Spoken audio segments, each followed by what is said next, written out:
धर्म का प्रारंभ सम्यक दर्शन से होता है और तीन लोक में और तीन काल में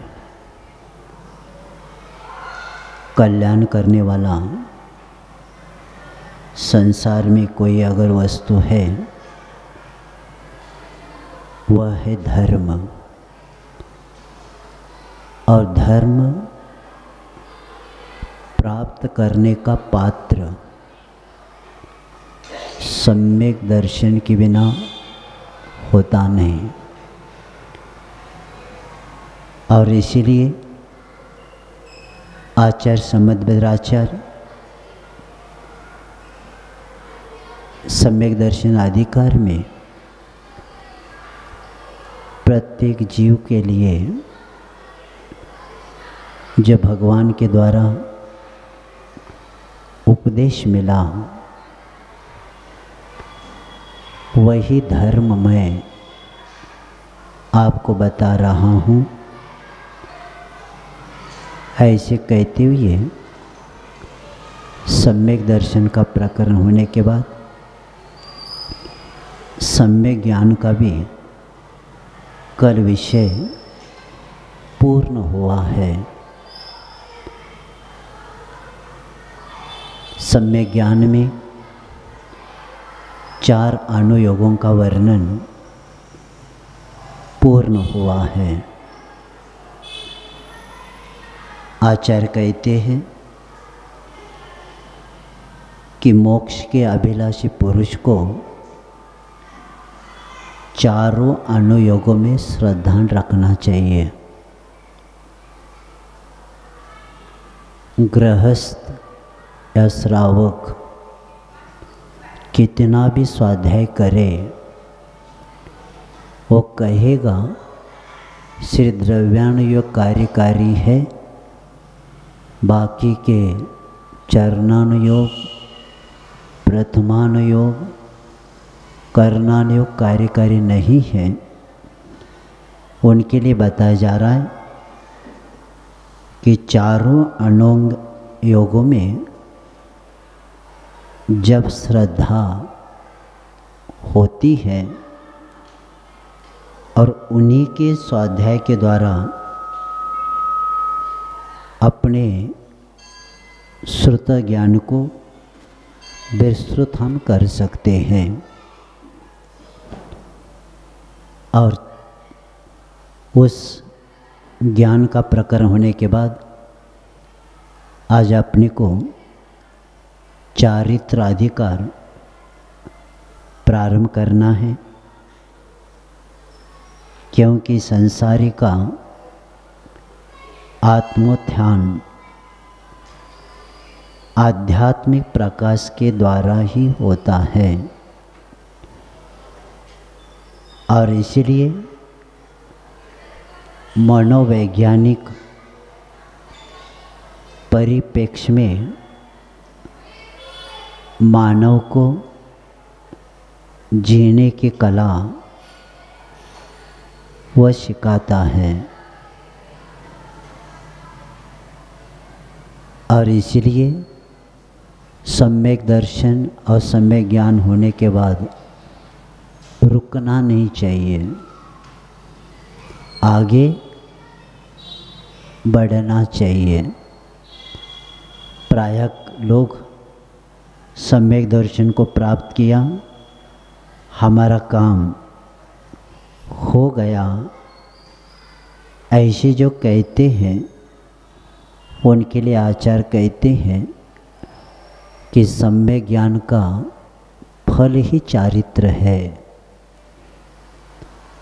और अपने स्वाध्याय करके सब जान लिया, कौन से गुणस्थान में किसका बंध, किसकी विच्छुति, ये सब जान लिया।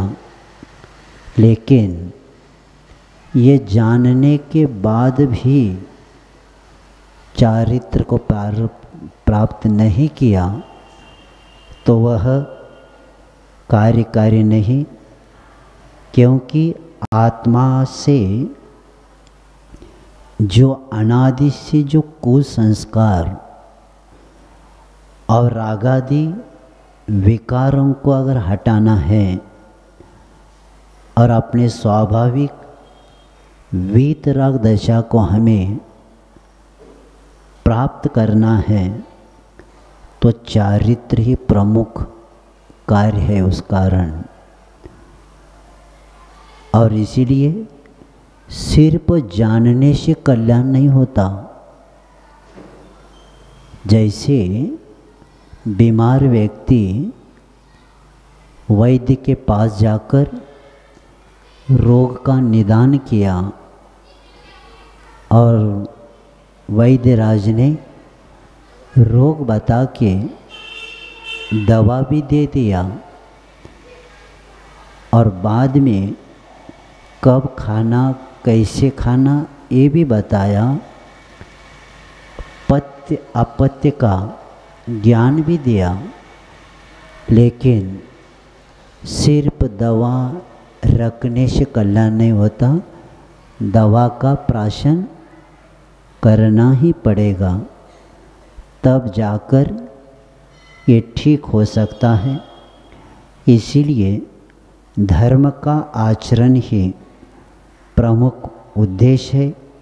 और जो मनुष्य चावलों के संग्रह का विचार न करके मात्र भूसे का संग्रह करने का विचार किया जाए, चावल का संग्रह नहीं करना है उसको, किसका?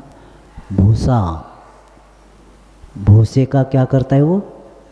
संग्रह का विचार न करे, मात्र भूसे के संग्रह की इच्छा से ही धान्य को कूटना व्यर्थ परिश्रम कहा जाता है।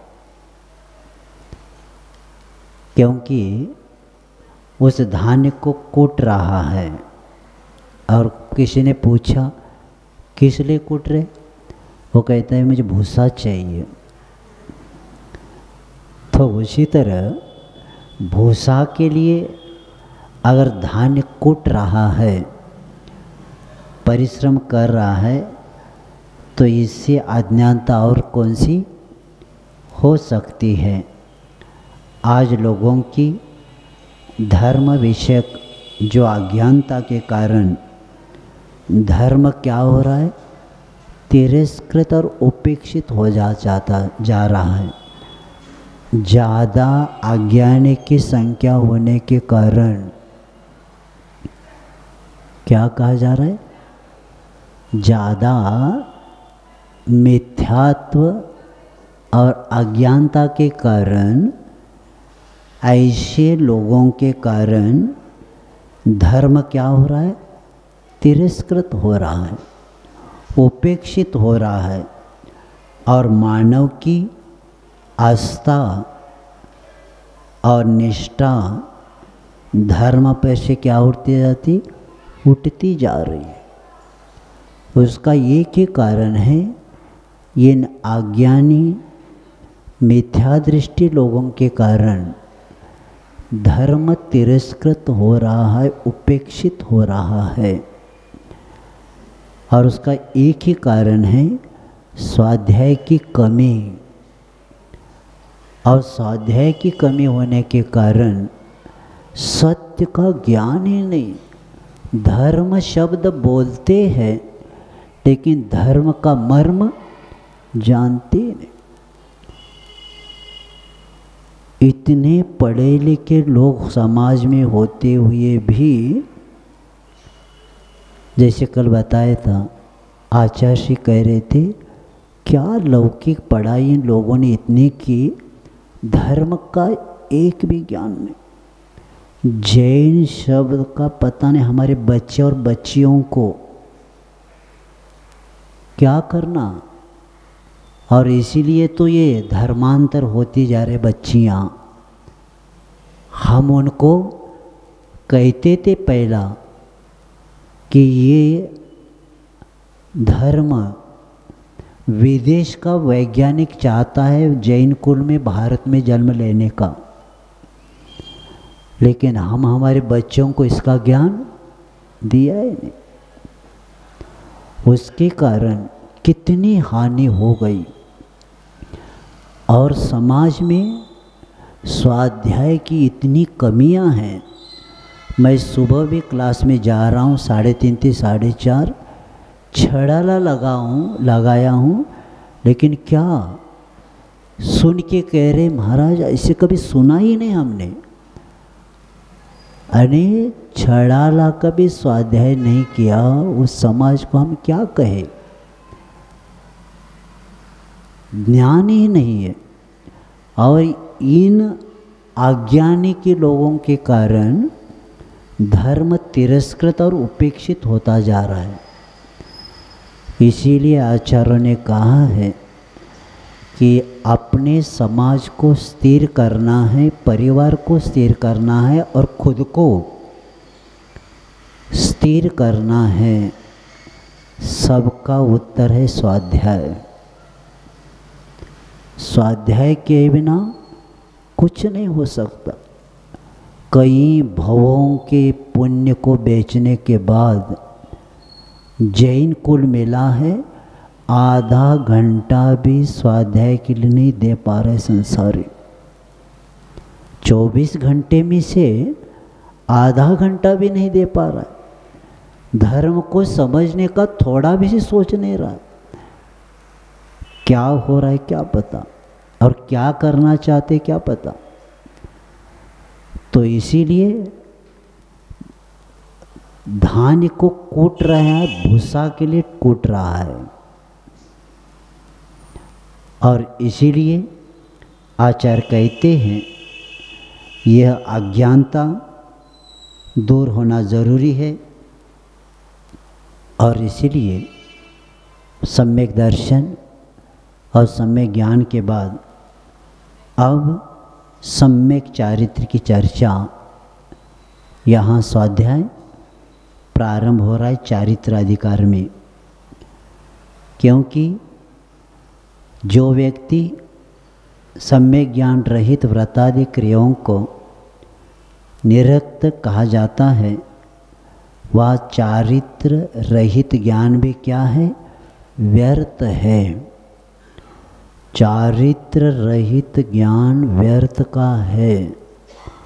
ये आचार्यों ने हम लोगों के लिए सूत्र दे रहे हैं।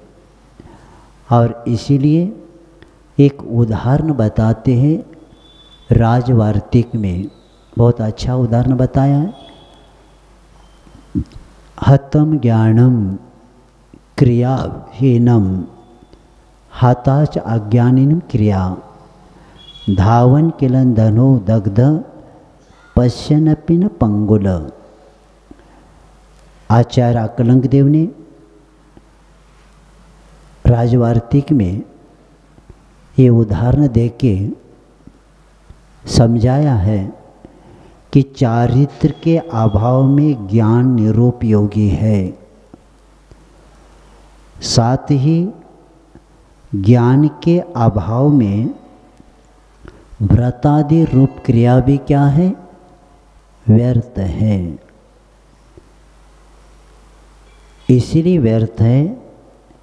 एक उदाहरण बताया है, जंगल में आग लगी है और वह हवा के कारण वह फैलती जा रही है और उसमें एक अंधा इधर उधर दौड़ रहा है और गिर रहा है। और उसी जंगल से निकलने का मार्ग ज्ञात नहीं होने के कारण वह व्यक्ति इधर उधर गिरता ही जा रहा है। और एक दृश्य दूसरा वही जंगल में है कि एक लंगड़ा आँखों से देख रहा है वो आग इस तरफ से आ रही है। अंधा हवा के कारण समझ रहा है कि इधर से गर्म आ रहा है तो हमें इधर जाना है, लेकिन बार बार जंगल होने के कारण गिरता जा रहा है। इधर लंगड़ा आग को देख रहा है, बाहर जाने का रास्ता उसको पता नहीं ज्ञात है, तो भी नहीं जा रहा है। तो ये दोनों को सामने रखते हुए आचार्य कहते हैं कि जंगल में जाने बाहर निकला ज्ञान मार्ग का ज्ञान भी है, लेकिन अपंग होने के कारण, पैर नहीं होने के कारण क्या होता है वो वही है। और इन दोनों को कोई नहीं मिलेगा तो लंगड़ा भी समाप्त हो जाएगा और अंधा भी, अग्नि तो बढ़ती जा रही उसी में जल के समाप्त हो जाएगा। लेकिन अगर वो गिरती हुई आवाज़ को सुन के लंगड़ा कहेगा कौन है उस तरफ, तो कहता है मैं हूँ। कहाँ जा रहे? मुझे नगर जाना है, बाहर जाना है, तो इधर आ जाओ।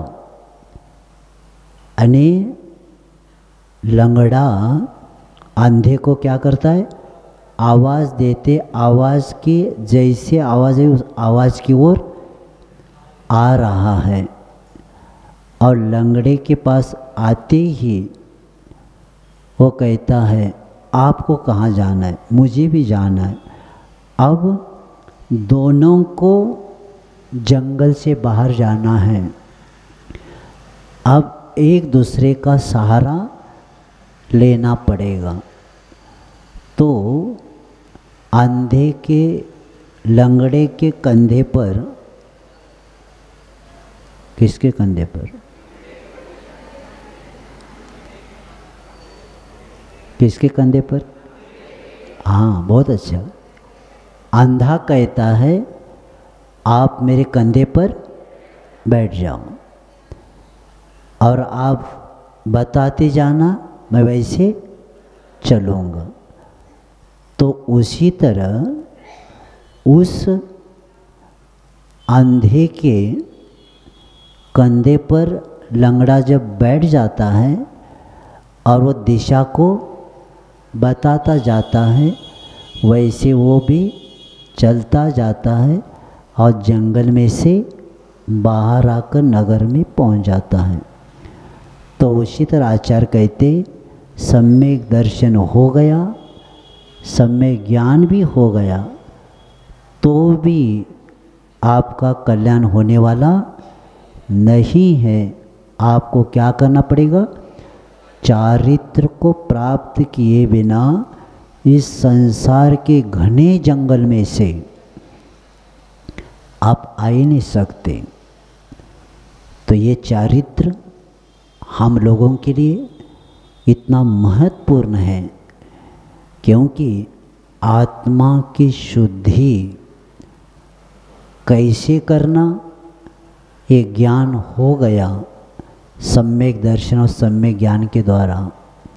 अब प्रैक्टिकल करना पड़ेगा, क्योंकि MBBS करने वाला व्यक्ति कितना भी होशियार हो, सब कंठस्थ भी हो, तो कहा जाता है पहला क्या करना पड़ेगा? सिर्फ थ्योरेटिकल से कल्याण नहीं होता। आपको क्या करना पड़ेगा? दूसरी जगह जाके प्रैक्टिकल आपको करना पड़ेगा, तब आपको सर्टिफिकेट दिया जाता है। उसी तरह आचार्य कहते हैं जब तक सम्यक दर्शन सम्यक ज्ञान हो गया, लेकिन चारित्र को प्राप्त किए बिना आत्मा का कल्याण नहीं होता। मैं बार बार शब्द रख रहा हूँ आपके सामने, रत्नत्रय ही ईश्वर बनने का मार्ग है। रत्नत्रय ही ईश्वर बनने का मार्ग है। और उसी बात को लेके चारित्र कौन सा है? और कौन धारण करता है। इसीलिए आचार्य पहले श्लोक में चारित्र अधिकार में बताते हैं, मोह तिमिरापहरणे दर्शन लाभाद वाप्त संज्ञान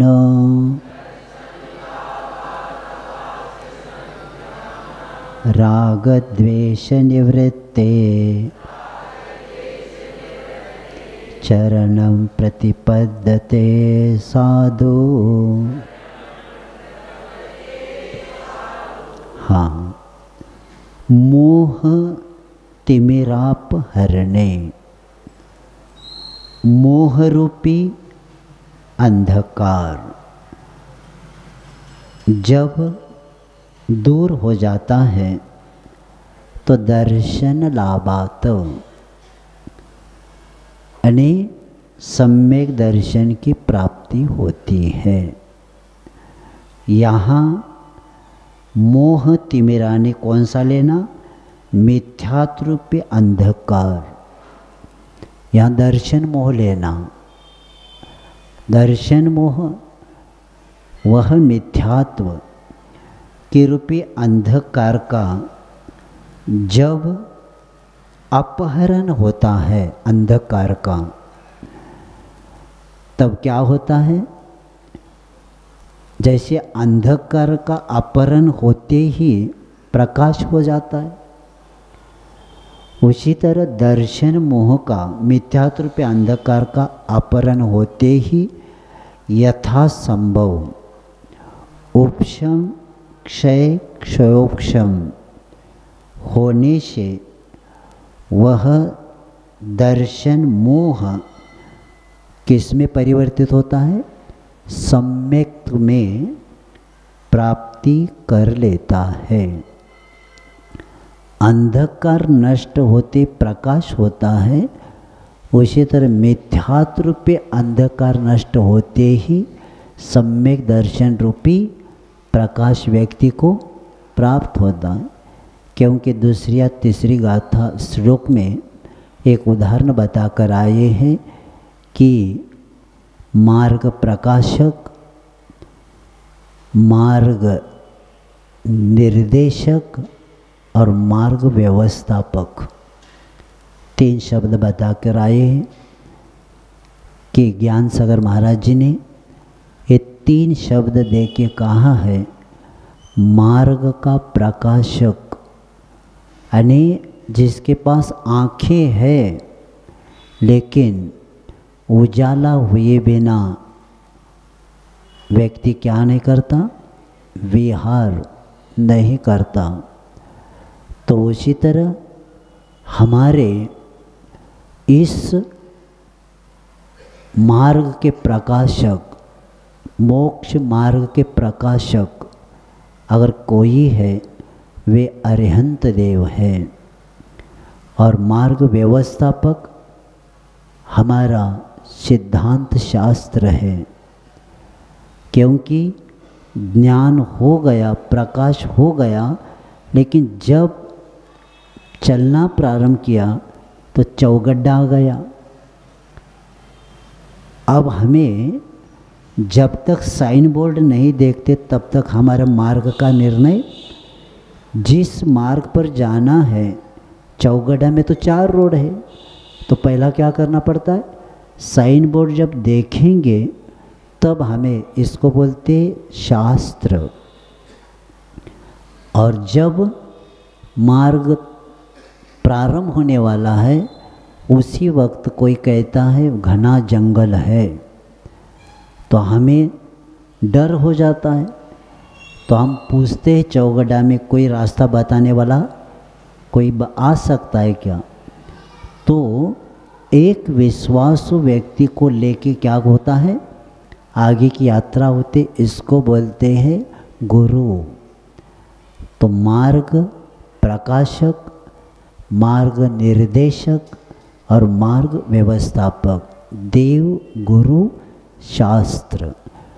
तो ये इनके प्रति जब तक हमारा श्रद्धा नहीं बनता और उनके श्रद्धान बनने से ही मोह तिमिराप हरने। देवगुरु शास्त्र पर जब हमारा श्रद्धान हो जाता है तभी क्या होता है, हमारा मिथ्यात्व सम्यक्त में परिवर्तित हो जाता है और वही उपशम क्षय उपक्षोक्षम होने पर सम्यक की प्राप्ति होती है और सम्यक की प्राप्ति होने पर अवाप्त संज्ञान यानी जिसे सम्यक ज्ञान प्राप्त होता है। दीपक लगाया तो तुरंत प्रकाश हो जाता है, उसी तरह सम्यक दर्शन होते ही सम्यक ज्ञान हो ही जाता है। और ऐसे होने के बाद जिसको सम्यक दर्शन के बाद सम्यक ज्ञान की प्राप्ति हुई, ऐसा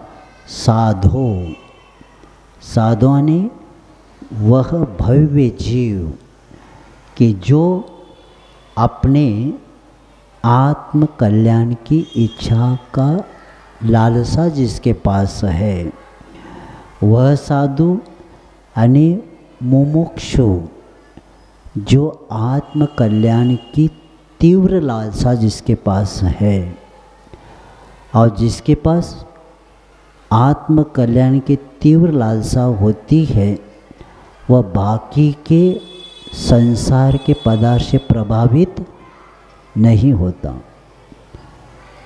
इसीलिए बताया है कि जिन्होंने समझ लिया आरंभ परिग्रह पाप है, विषय विष है, विषय को विष जानने वाला विष का प्राशन नहीं करेगा। मुमुक्ष किसको कहा गया? जिन्होंने विषय को विष माना, 5 इंद्रियों के विषय को क्या माना? विष माना, उसी को मुमुक्षु कहेंगे हम। आरंभ परिग्रह से दूर होगा, क्योंकि उधर इष्टोपदेश में आचार्य कहते हैं यथा यथा समायति संवितो तत्वमुत्तमं तथा तथा न रोचन्ते विषया सुलभापि। क्योंकि मुमुक्ष कौन होता है? जिन्होंने तत्व का ज्ञान प्राप्त करके ले लिया, और तत्व का जिन्होंने प्राप्त ज्ञान प्राप्त किया, अब उसको विषयों में रुचि नहीं रहेगी। और जिसको विषयों में अभी रुचि है, आचार्य संबंधभद्र आचार्य कहते हैं निकांक्षितांग में इंद्रियों में सुख मानना सम्यक दर्शन के सामने प्रश्न चिन्ह रहना। जो मानता है मैं सम्यक दृष्टि हूँ और विषयों में आनंद आ रहा है, जो इंद्रिय सुखाभास है, सुखाभास को क्या मान रहा है? सुख मान रहा है। तो आचार्य कहते, कौन कहता है सम्यक दृष्टि है? अब क्योंकि विषय को विष जानने वाला ही मुमुक्षु होता है, और ऐसा व्यक्ति भव्य, इसलिए शब्द साधु शब्द मुमुक्षु, भव्य और सज्जन के लिए प्रयोग किया जाता है। साधु शब्द जो है ना, वो किसके साथ लगाना? मुमुक्षु के साथ। और जो भव्य है, जो सज्जन है, उसके लिए साधु शब्द का यहाँ उपयोग किया है। और वो व्यक्ति क्या करता है? अंधकार में जैसे उजाला होते ही हमें क्या होता है, जो वस्तु हम रात भर ढूंढ रहे थे, जिस वस्तु को रात भर क्या कर रहे थे? ढूंढ रहे थे, उजाला होते पता चलता है अपने पीछे ही था। वो वस्तु क्या थी? यानी तुरंत उजाला होते ही ज्ञात हो जाता है, जिसको मैं ढूंढ रहा था वो कहीं है, हम इधर उधर देख रहे थे और यहीं पास था। उसी तरह मोह तिमिराप हरने, यानी मोह रूपी अंधकार नष्ट होते ही क्या होता है कि सम्यक ज्ञान हो जाता है। सम्यक ज्ञान होते ही वह साधु सज्जन भव्य जीव क्या करता है, राग द्वेष निवृत्ते, राग द्वेष की निवृत्ति के लिए किसको धारण करता है, चरणम, राग द्वेष निवृत्ति चरणम प्रतिपद्यते साधु। यानी सम्यक दर्शन होने के बाद जो ज्ञान हुआ, ज्ञान होते ही उन्होंने समझ लिया कि अब चारित्र के बिना कल्याण होने वाला नहीं है, और मैंने जो ज्ञान प्राप्त किया उस ज्ञान का अंतिम ध्येय अगर कोई है तो क्या है, चारित्र है। और चारित्र प्राप्त करने का लक्ष्य भी क्या है, राग द्वेष निवृत्ति। राग द्वेष को क्या करने के लिए, राग द्वेष की निवृत्ति के लिए ही चारित्र को धारण किया जाता है। क्योंकि आचार्य पूज्यपाद कर आचार्य कहते हैं, राग द्वेष दे दीर्घ नेत्राकर्षण कर्मणः। ये राग और द्वेष ये दो ऐसी वस्तु है, राग द्वेष ही दुख संसार कष्टों का कारण है। और संसारी दो ही काम करता है, या राग करता है या द्वेष करता है। और इसीलिए आचार्य कहते आपको सब समझ में आ गया, सम्यक दर्शन होने के बाद ज्ञान भी आपने प्राप्त किया, अब थ्योरेटिकल नहीं है, अब क्या करना पड़ेगा, प्रैक्टिकल करना पड़ेगा। प्रैक्टिकल के बिना, जैसे बड़े बड़े जो पढ़ाई करते हैं उसको सर्टिफिकेट प्रैक्टिकल के बिना नहीं मिलता, तो उसी तरह मोक्ष का सर्टिफिकेट कब मिलेगा, जब चारित्र को धारण करेंगे।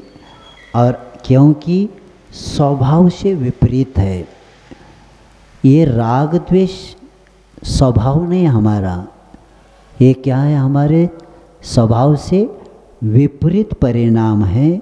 और इसी के कारण क्या किया जाता है कि वह जब तक राग द्वेष नहीं छूटता तब तक स्वभाव को प्राप्त नहीं करती।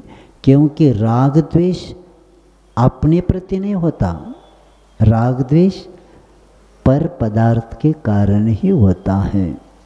और जब तक पर पदार्थ से प्रभावित है तब तक हम पराधीन ही रहेंगे। स्वाधीनता तब आती है जब पर पदार्थ से हम मुख मोड़ देते हैं। जैसे हम मांगी तुंगी में दर्शन को जाते हैं और वहाँ सबका दर्शन होता है प्रतिमा का, लेकिन एक का नहीं होता। किनका नहीं होता? कौन थे वो? बलदेव। क्या हुआ उनका? जब वह जा रहे थे और उनको देख के जो कुएं के ऊपर पानी भर रहे थे महिलाएं, तो जब उनकी सुंदरता को देखा तो सब भूल गई, सब संसार पागल हो जाता है। और वो उनको देखते देखते घड़े को रस्सी बांधना, तो किसको बांधा?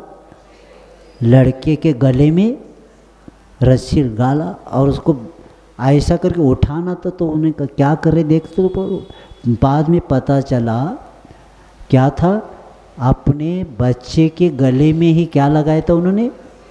रस्सी बांधी थी।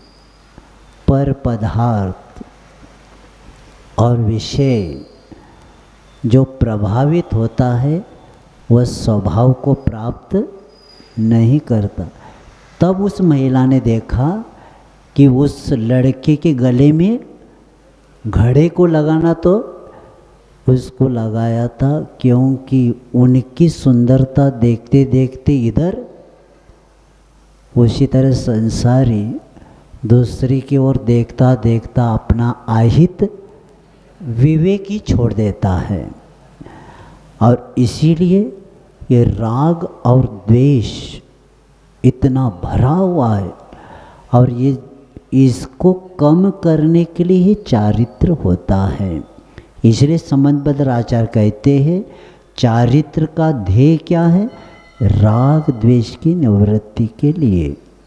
और इसी के कारण ही उसे पूर्ण हमें अगर ठीक करना है, क्योंकि सम्यक दर्शन तो जान लिया, सम्यक दर्शन से क्या किया हमने? जान लिया। और लेकिन वो होने के बाद आगे की क्रिया चारित्र तक नहीं पहुँचेंगे तो आपके धर्म के मर्म को समझने का जो अंतिम ध्येय है कर्म का हनन, धर्म के मर्म को जाने बिना कर्म का हनन नहीं होता। धर्म का मर्म तो जान लिया सम्यक दर्शन सम्यक ज्ञान के द्वारा, लेकिन कर्म का हनन कब होगा? जब तक चारित्र को प्राप्त नहीं कर सकते। क्योंकि प्रकाश के बाद यानी प्रकाश होने के बाद यानी प्रकाश के बाद ज्ञान नहीं, प्रकाश होते ही तुरंत ज्ञान। दीपक लगाते ही तुरंत क्या होता है?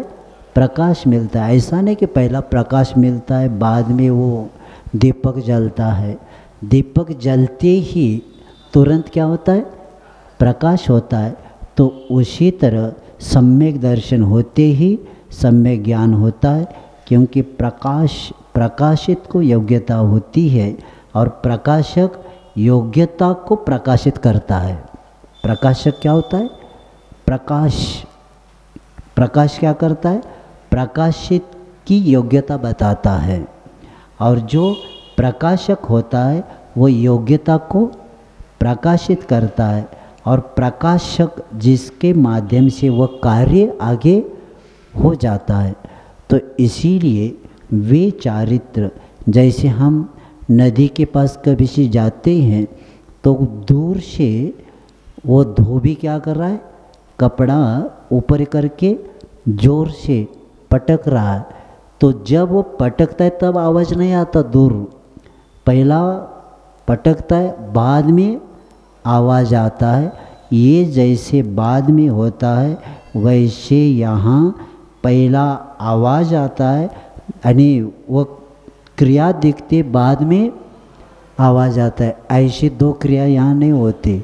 यहाँ तो सम्यक दर्शन होते ही सम्यक ज्ञान होता है, क्योंकि ज्ञान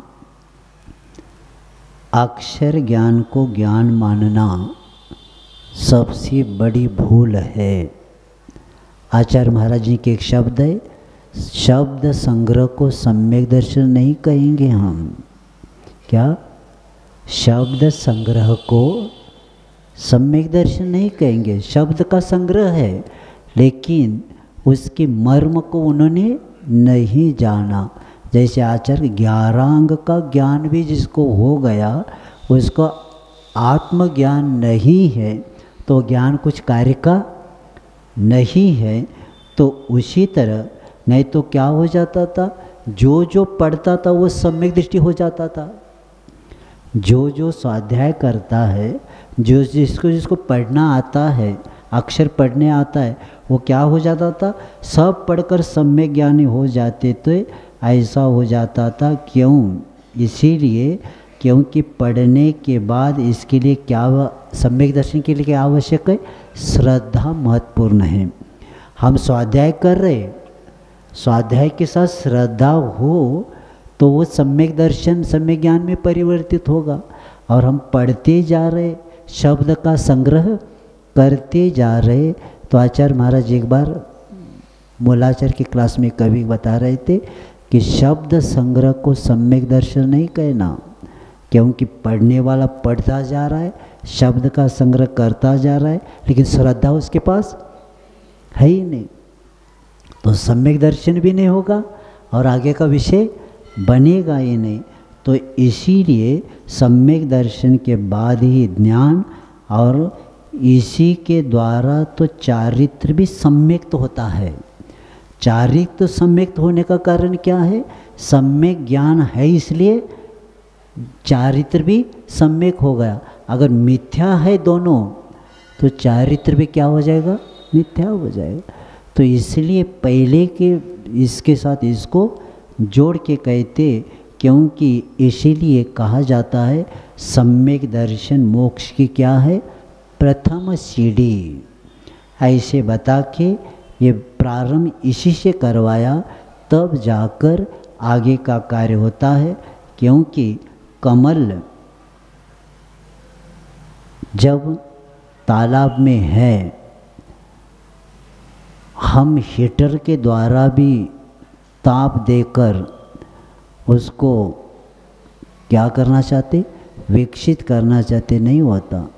सूर्य के ताप से ही क्या होगा? वो वे खिलता है, वैसे दूसरे के द्वारा नहीं होता। उसी तरह धर्म को हम चाहते हैं तो हमें पहला धर्म का जो मर्म है उसको जानेंगे।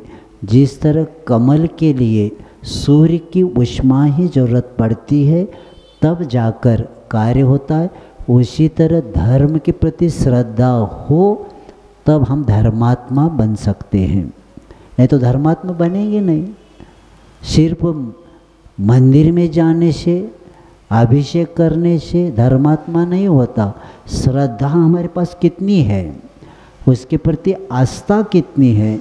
क्योंकि आचार्य कहते हैं एक ही कई लोग अभिषेक कर रहे, कई लोग अर्घ्य चढ़ा रहे, पूजन कर रहे, लेकिन सबको फल एक जैसा नहीं। क्योंकि प्रत्येक के भावों के अनुसार ही होता है। ऐसा नहीं कि उनकी थाली भरी है, जोर जोर से बोल रहे तो उनकी कर्म की निर्जर ज़्यादा है और हम धीरे से बोल रहे इसलिए कम नहीं है। आचार्य कहते भूमि एक है, लेकिन बीज क्या होता है? बीज के ऊपर ही भूमि का महत्व होता है। भूमि बहुत अच्छे, लेकिन बीज अच्छा हो तो कार्य होता है। उसी तरह हमारे भावों के अनुसार ही धर्म होता है। ज्ञानी की इसलिए छिन्नमाई त्रिगुप्ति ते सहज टरे थे। ज्ञानी जो कहीं भावों की कर्मजन क्षण में कर सकता है, सामान्य व्यक्ति बिना चारित्र वाला नहीं कर सकता। क्योंकि ज्ञानी की छिन्नमाई त्रिगुप्ति ते सहज टरेते। और त्रिगुप्ति कब होती है? चारित्र के बिना नहीं होती। पहला शब्द बोलते ज्ञानी की छिन्नमाई, आगे बोलो ना, बोलते इतना कहते ज्ञानी की छिन्नमाई, बस कर्म के निर्जर होते। लेकिन त्रिगुप्ति ते ये नहीं बोलते। तो इसीलिए चारित्र के बिना कर्मों की निर्जरा नहीं होती।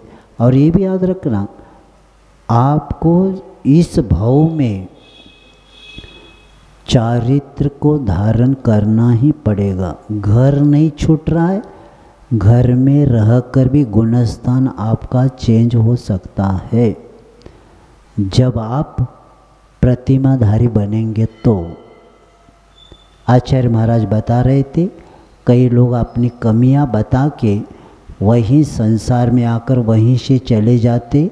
उनको याद रखना है कि घर अगर नहीं छूट रहा है, लेकिन उस घर में रहकर तो गुणस्थान चेंज कर सकते। दूसरी प्रतिमा तो आपको प्राप्त करना ही पड़ेगा, क्योंकि प्रतिमा के साथ ही संलेखना आगे आएगा विषय। जब पहला चारित्र अधिकार होने के बाद पहला संलेखना का विषय आया, और संलेखना का विषय आने के बाद में पूछा गया, प्रश्न उठाया गया, ये संलेखना कौन ले सकता है? तो आचार्य कहते हैं श्रावक प्रतिमाधारी ही संलेखना ले सकता है। इसलिए ले सकता है क्योंकि व्रती बनना पड़ेगा। संयम के साथ व्रती के साथ संलेखना होना बहुत बड़ा माना जाता है और अगले भव की पूर्ण तैयारी हमारी आगे का भविष्य यही से हमारा प्रारंभ हो जाएगा। किसके द्वारा? प्रतिमा हो तो। अगर प्रतिमा नहीं है और उसी में मरण हो गया, संलेखना के भाव भी किया, संलेखना भी धारण किया, लेकिन गारंटी बताते प्रतिमा के साथ ही लेना। अंतिम समय तो क्या होना चाहिए? प्रतिमा, क्योंकि चारित्र के बिना आत्मा का उत्थान होता ही नहीं। और इस बात को बताते हुए आचार्य कहते हैं कि मंत्र जो होता है तो व्यक्ति और व्यक्तित्व, व्यक्ति और व्यक्तित्व यानी मंत्र का हम उच्चारण कर रहे, लेकिन मंत्र बोलते समय उन गुणों की ओर जाएंगे तो मंत्र का फल अपने को मिल सकता है, क्योंकि स्वरूप की ओर हम जाते हैं। मंत्र बोलने के बाद नमो अर्यंतानम वो बोलते हैं। जब हम उस मंत्र के शब्द के साथ अर्थ की ओर जाएंगे तो भावों तक पहुँचने के गुण यानी स्वरूप की ओर, गुण की ओर जाते हैं और व्यक्तित्व में धर्म गुण लाता है। और ये जो हम उस गुणों की ओर जाते ही उस व्यक्ति में व्यक्तित्व गुण आता है यानी धर्म आता है।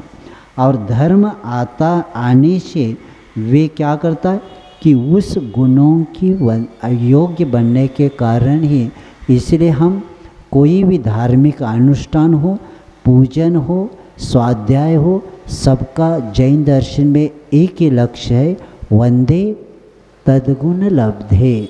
क्योंकि गुणों की वंदना करना ही हमारे दोषों को कम करना। हमारे दोष कम कब होंगे? जब गुणों की वंदना करेंगे। व्यक्ति और व्यक्तित्व आराध्य, और उस आराध्य के प्रति जब हमारी क्या हो जाती है? श्रद्धा गाढ़ बढ़ जाती है, तब जाकर हमारी कर्मों की निर्जरा होती है।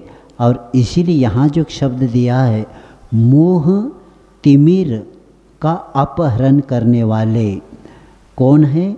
हमारे आराध्य, हमारे भगवान। भगवान के सामने जाते ही हमारा क्या होता है? मोह रूपी उस तिमिर का अपहरण हो जाता है, यानी उसी के कारण हमारा क्या होता है? मिथ्यात्व, घोर मिथ्यात्व भी सम्यक दर्शन में परिवर्तित हो जाता है। जिनेंद्र भगवान के जिनबिंब दर्शन से भी क्या होता है? सम्यक दर्शन की प्राप्ति होती है।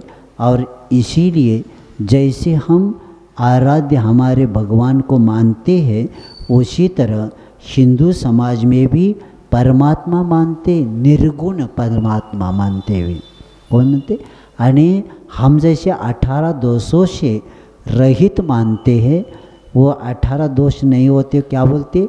निर्गुण, कोई नहीं, कुछ नहीं उनके पास। अब तो क्या किया उन्होंने? उसको वे परमात्मा मानते। और हम किसको मानते? घाती कर्म का नाश करने वाले, वो कोई भी हो। जैसे कल बताए थे कि जिसने राग द्वेष कामादिक जीते, वो बुद्ध वीर हरिहर ब्रह्मा कोई भी हो।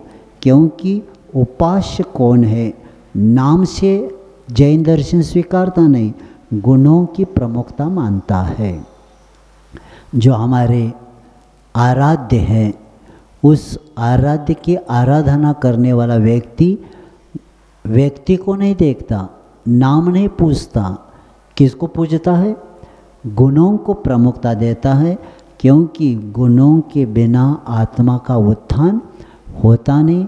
और जिन्होंने अनंत चतुष्टय को प्राप्त किया, अनंत दर्शन, अनंत ज्ञान, अनंत सुख और अनंत वीर को प्राप्त किया, और वो प्राप्त करने का एक ही कारण था कि उन्होंने चारित्र को धारण किया था, और चारित्र को धारण करने के कारण उसका लक्ष्य था राग द्वेष निवृत्ति, और राग द्वेष को दूर होने के कारण उन्होंने सरागी वे नहीं रहे, अब क्या रह गए, वीतरागी रहे, और इसी के कारण वे हमारे लिए पूजनीय बनते। और हमारे लिए भी भगवान एक ऐसी वस्तु है कि इन्हीं के कारण तो हमारा एक आराध्य, जैसे दर्पण में देखने और चेहरे को देखने के लिए दर्पण की ज़रूरत पड़ती है रूप के दर्शन के लिए, तो अपने स्वरूप का दर्शन देने वाले ये प्रतिमा है, और इसी कारण होता है। लेकिन आज हम देखते हैं केवल स्वाध्याय की बात होती है, और लेकिन सम्यक दर्शन कितना प्राप्त किया है हमने, और मोह तिमिर के लिए क्या किया, हमारा मोह कितना कम हो गया। स्वाध्याय तो किया, इसलिए प्रारंभ में बताया था ना, धान्य कूट रहा है भूसे के लिए, धान्य के लिए नहीं पूज रहा कूट रहा है, तो उसी तरह इतना परिश्रम हो रहा है स्वाध्याय के द्वारा, लेकिन जीवन में क्या परिश्रम हुआ, सब परिश्रम हुआ लेकिन कार्यकारी नहीं हुआ। इसीलिए अज्ञान के कारण ही धर्म तिरस्कृत हो जाता है, और इसीलिए आचार्य कहते हैं कि हम स्वाध्याय करके धीरे धीरे अपने जीवन में उतारेंगे तब कार्य होता है। और ये जाकर राग द्वेष छोड़ने के लिए, चारित्र को अपनाने के लिए कहा है, और यहाँ प्रतिज्ञा पहले चरण में ही किया गया है। चारित्र अधिकार में पहले चरण में ही प्रतिज्ञा करवाया है कि चारित्र लेने का लक्ष्य क्या होना चाहिए, राग द्वेष की निवृत्ति, क्योंकि राग द्वेष के उदय में आत्म पुरुषार्थ के द्वारा उसको हम दूर भी कर सकते हैं। क्योंकि कितना भी पूर्व का कर्म का उदय तो चलेगा, लेकिन ऐसे उदय में भी हम क्या कर सकते कि चारित्र को प्राप्त करने का आत्म पुरुषार्थ, और जैन धर्म पुरुषार्थ वाला है, इसीलिए तो परमात्मा बनते हैं। अगर पुरुषार्थ नहीं होता, चार पुरुषार्थ नहीं बताते, तो हम अन्य दर्शन के लिए वाले बैठ जाते थे। भगवान सब करने वाले हैं, उन्हीं के द्वारा हमारा क्या हो जाएगा, सब हो जाएगा कल्याण। क्या करना है अपने को, खाओ पियो मज़ा करो। जब उनके मन में आ जाएगा तब हमारा कल्याण हो जाएगा। तो अनंत काल निकल गया और अनंत काल आगे भी निकल जाएगा। इसीलिए पुरुषार्थ ये जैन धर्म का बहुत पतित से पतित आत्मा भी क्या बन सकता है, पावन बन सकता है।